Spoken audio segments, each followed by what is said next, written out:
Meteorologist Cassie now joins us right now. Cassie, there is a lot of activity in the tropics, and one area in particular you're keeping an eye on. Yeah, one of those is closer to home than the rest, and it is in the Western Caribbean. That's the same area where Helene developed, and I know a lot of folks saw that on social media going around on the internet, and it got them worried. But it's not imminently developing, so you still have some time to keep your cleanup going after Helene.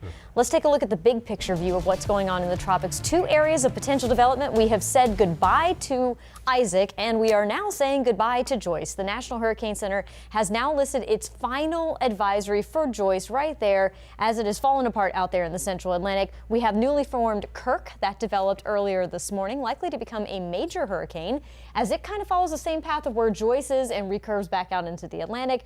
We have another area that will likely become Leslie, and then this area closer to home is the one that we were just talking about with Dave for the potential of development in the next several days. Now here's the good news.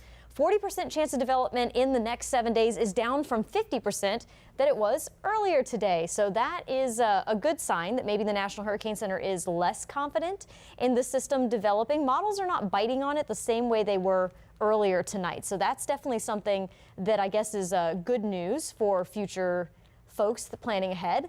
Looking ahead on the European model here, it shows that blob kind of working its way off to the northwest, but timeline-wise, this is also what I wanted to emphasize. You've got time. This is Friday, and the system is just barely going to be entering the western Gulf of Mexico, slowly getting its act together maybe over the weekend, and by early next week, that's when we're really going to need to pay more attention to it.